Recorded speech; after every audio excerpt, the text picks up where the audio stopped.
Allez, on commence par la IonicConf 2021, qui, comme son nom l'indique, est dédiée à Ionic et donc au développement d'applications mobiles hybrides via cette plateforme, cette excellente plateforme.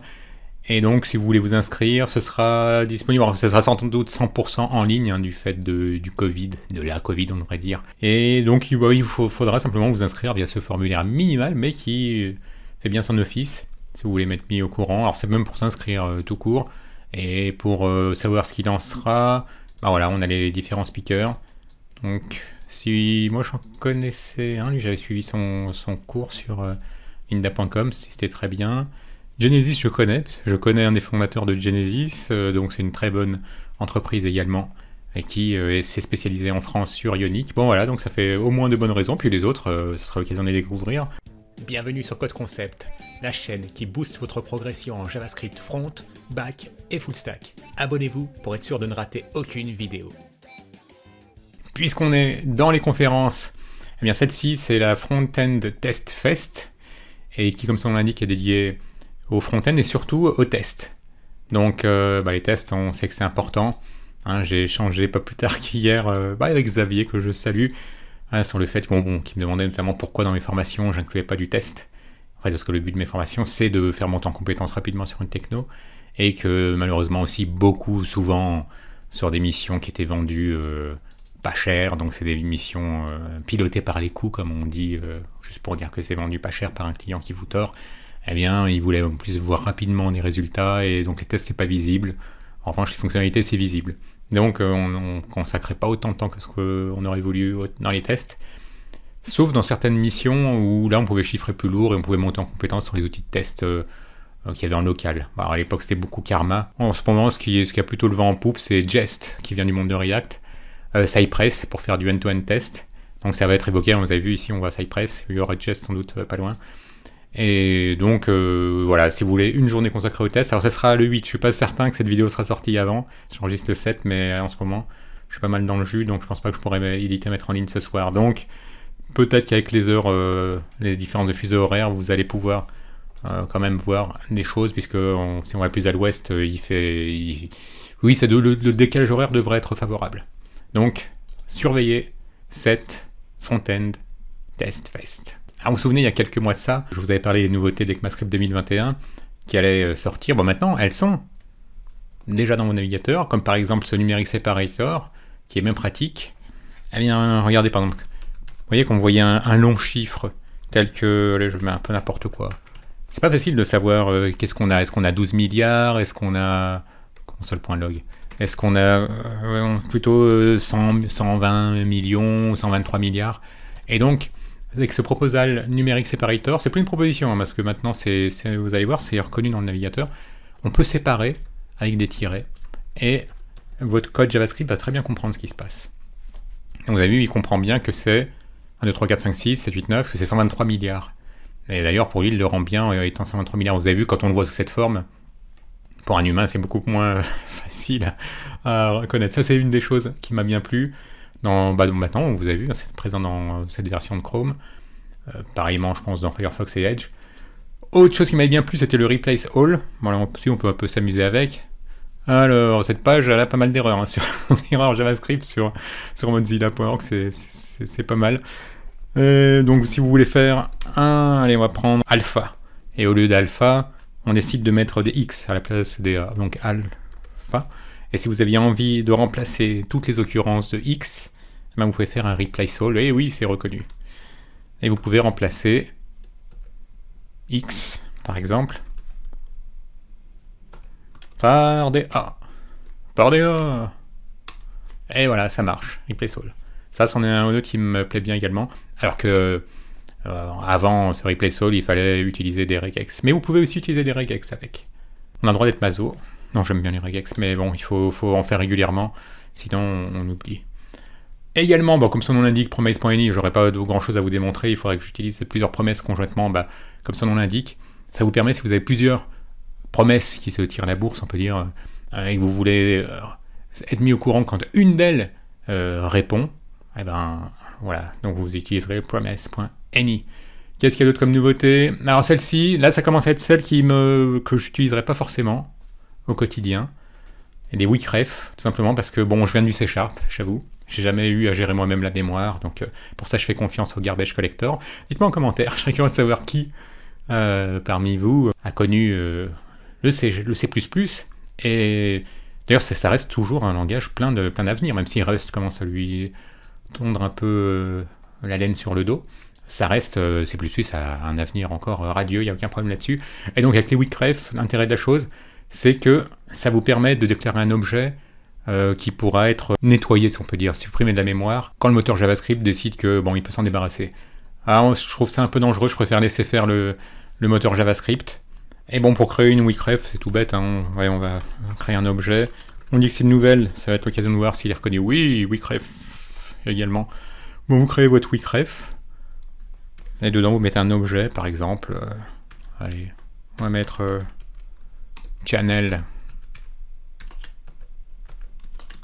code concept. Et on va mettre le thème, c'est JavaScript. Voilà, vous avez une weakref. Et ensuite, pour y accéder, boum, boum, boum, boum, boum, voilà. Pour retourner l'objet qui a été weakrefé, je sais pas si ça se dit, eh bien, vous prenez votre objet et vous appelez dref dessus. .dref, oui, c'est suggéré. C'est quand même bien, la console est vraiment de mieux en mieux. Voilà, donc si vous aviez envie d'accéder à une propriété, bah, l'autocomplete, est-ce qu'il va m'aider ou pas? Non, il veut pas m'aider. Bon, c'est pas grave. Hein. Et voilà. L'autre chose, bon, on va quand même en parler. J'ai fait du Python il y a quelques années, et ce que j'ai bien aimé, en fréquentant des vrais pythoniens, pythonistes, je sais même plus comment on dit, des purs et durs utilisateurs de Python, eux, ils avaient une devise, un genre de Tao du Python qui faisait que ça faisait vraiment partie de leur philosophie de ne pas faire de choses ambiguës. Par exemple, je me souviens que j'ai demandé à un expert Python, il dit comment est-ce qu'on fait des opérateurs ternaires en Python? Il me dit on fait pas. Parce que ça peut prêter à confusion, c'est pas forcément très clair, tout le monde connaît pas forcément, n'est pas à l'aise avec les opérateurs ternaires. Et là, je trouve qu'on est un peu dans le même genre de logique. C'est des opérateurs qui vous facilitent la vie, mais en fait, ils n'ont pas une syntaxe que je trouve franchement parlante. Donc autant ce qu'on a vu précédemment, bon bah c'était très clair, aussi bien ce qu'on utilisait, voilà, replace all, ça nous parle tout de suite, on voit ce que ça fait. Les promesses .ni également, on prenait ce point .ni, on voit ce que ça fait. Mais là, vous avez vu, c'est moins intuitif, on voit bien que c'est du OR, ou logique, d'accord, mais bon, en fait, ce que ça fait, c'est que ça vous permet d'assigner 10 à cette propriété duration, seulement si duration n'est pas définie. Elle a plutôt une valeur assimilable à du false. Donc comme 50, c'est pas une valeur assimilable à du false, ah mais on va pas le toucher. Ça restera 50. Alors que si the duration, ça avait été false, ou -1, ou 0, il faudrait revoir toutes les false values. Tiens, ça va être là. Hop, false values, voilà, bah il y a 0, -0, ça c'est étonnant. 0 n et begin, 0, un petit string, etc. Bah, si ça avait été une de ces valeurs-là, eh bien, on aurait initialisé duration avec 10. Or, ici, bah, comme il vaut 50, il n'y a pas une false value, donc on n'y touche pas.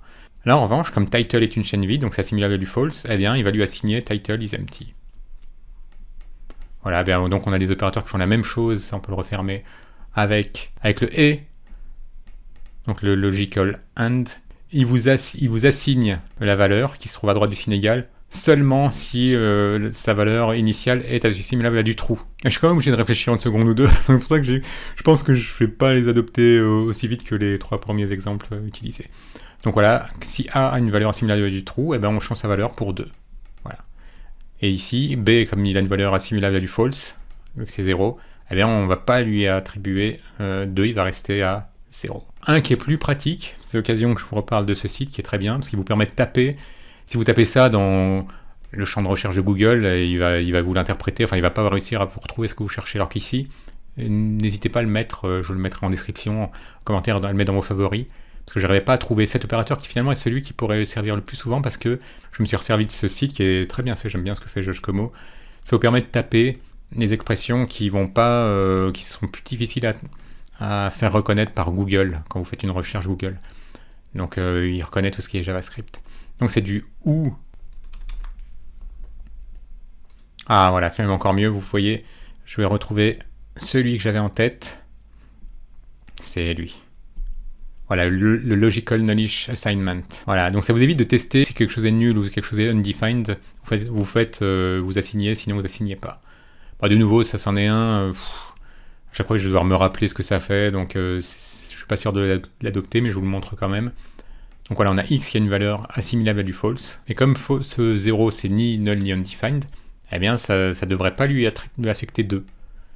Voilà, parce qu'il a déjà une valeur. Alors que y vaut null, eh bien dans ce cas il va se voir assigner 2 parce que il est null ou bien undefined. Enfin, il se trouve qu'il est null, donc on est dans ce cas de figure. S'il avait été undefined, c'est pareil, il se serait vu assigner la valeur 2. Et z, eh bien z il est undefined, puisque on l'a même pas assigné null, donc lui il va être dans le cas d'undefined. Donc voilà, ces trois là, je fais un peu moins de choses sur ces nouveautés d'ECMAScript, mais bon, les trois premières me plaisaient bien, donc maintenant, libre à vous de les adopter ou pas. Je vais en refaire un peu de pub, je vous rappelle que j'ai sorti une formation sur Airtable pour les développeurs, puisque Airtable expose une API, et je vous disais, il ne faut pas snobber les outils no-code, parce que de deux choses l'une, soit ça sera qu'un feu de paille, et bon, à ce moment-là, il sera passé sans que ça nous ait affecté. Bon, voilà, on peut dire que ça aurait été un pari gagnant de pas s'y intéresser, mais si ça prend, ce serait dommage de passer à côté.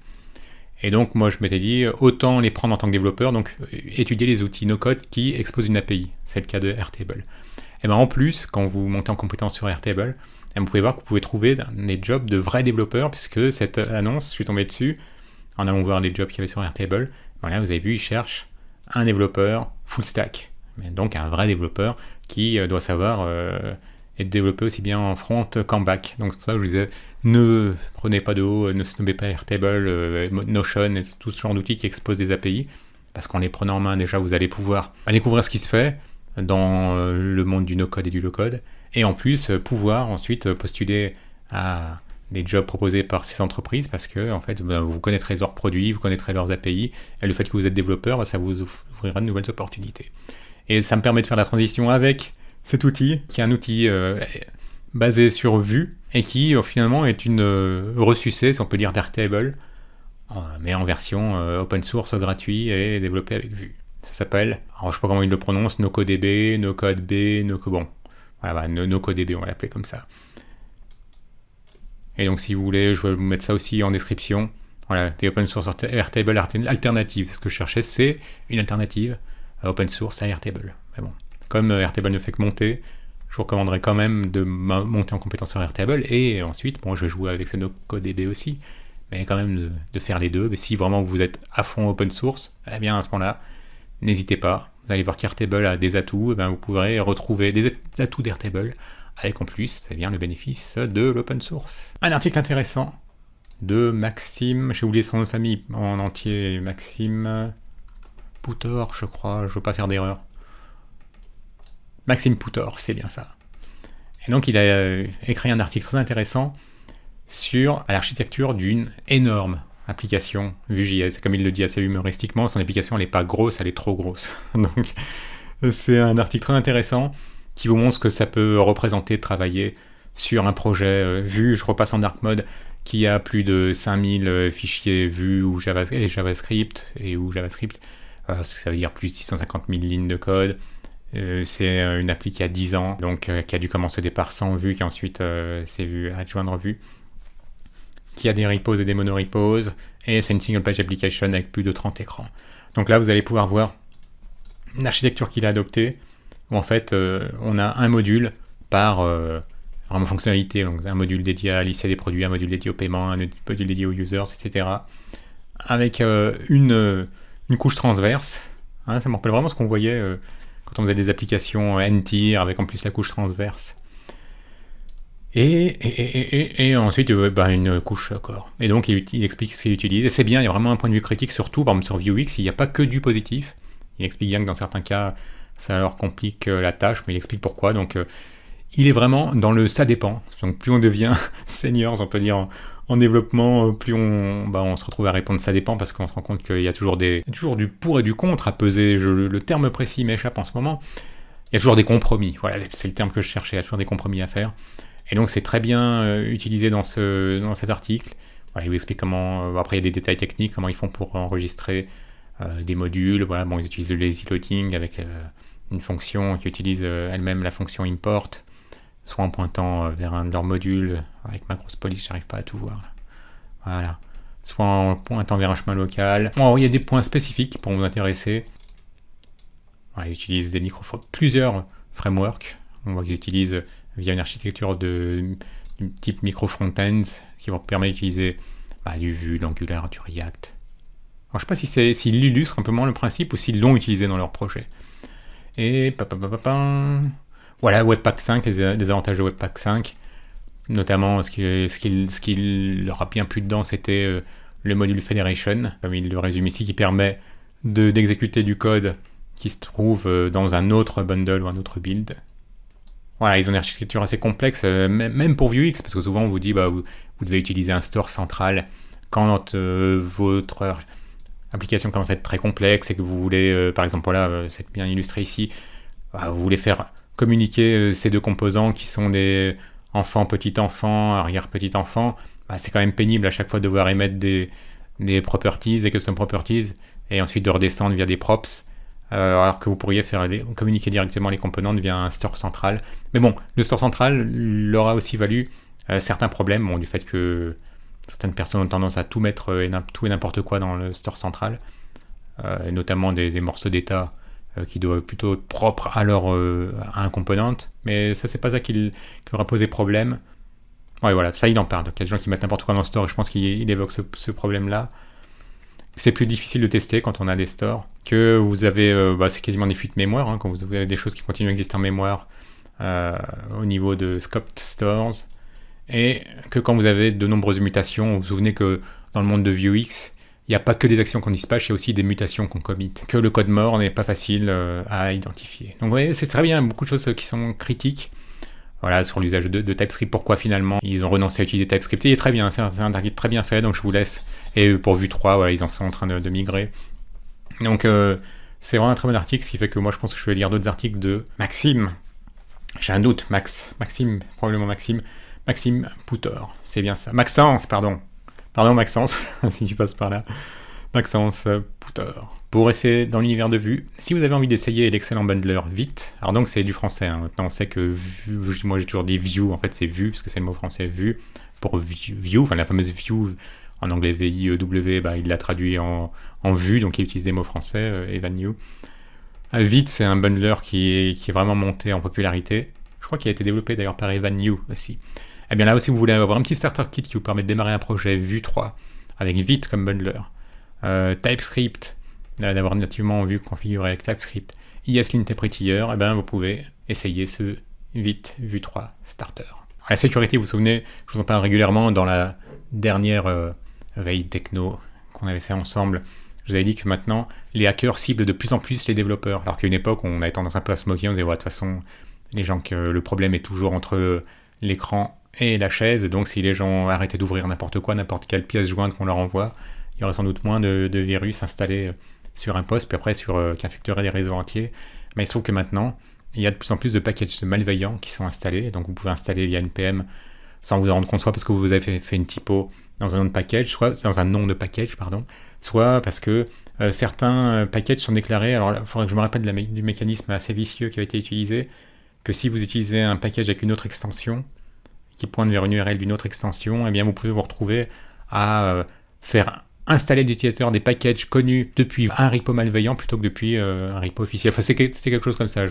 Donc, tout ça pour dire qu'on est de plus en plus ciblé, les développeurs, par les hackers. Donc, raison de plus pour faire une petite piqûre de rappel sur les ressources qui sont mises à disposition, sur tout ce qui est sécurité de vos applications. Alors là, ce sera pour du back-end sur vos applications Node. Pareillement, je vous le mets en description. Et vous pourrez voir qu'il y a énormément d'outils pour pouvoir vous prémunir de la plupart des menaces. Et également, pour tout ce qui est éducation, des articles qui vous mettront au courant sur tout ce qu'il y a spécifique à la sécurité. Un petit outil sympa, sans prétention, et qui a son intérêt, puisqu'il vous permet de transformer du CSV, donc un fichier de données séparé par des virgules, Comma Separated Value, en JSON et inversement. Donc vous avez vu ici, on a cette donnée qui correspond visiblement à une route, comme nous on dirait, je sais pas, National 6 ou autre, et les coordonnées, latitude, longitude. Alors LM, je sais pas ce que c'est. Ah oui, l'élément, ils ont décidé d'associer une icône à chaque route. Là, vous pouvez l'avoir représenté en objet JSON, et ici vous l'avez au format CSV. Donc voilà, on génère du JSON ou du CSV, voilà, donc vous pourrez copier-coller du contenu ici, soit du JSON en CSV, soit du CSV en JSON. Vous pourrez télécharger, uploader des données existantes, glyphier, beautifié, donc c'est pour que ce soit plus lisible, indenté autrement, etc. Randomisé, ça je vois pas trop l'intérêt de la chose, que ça va juste vous mélanger les lignes pour qu'elles aient un autre ordre. C'est possible. Un petit accès aimé, si vous voulez découvrir d'autres librairies au framework, parce que en plus les vacances s'approchant, vous aurez peut-être un peu plus de temps pour ça, entre 2 séances de bronzage, vous pourrez regarder cette vidéo de 90 minutes consacrée à Angular pour monter en compétence sur Angular, une autre vidéo un peu moins longue que celle-ci de 60 minutes sur Vue 3 pour découvrir les nouveautés de Vue 3, une série de vidéos sur les React Hooks, et bien d'autres choses encore dans les playlists, mais bon, en tout cas ça c'est les 3 principales qui sont le plus vues en ce moment. Et je vous dis à bientôt pour une prochaine veille techno.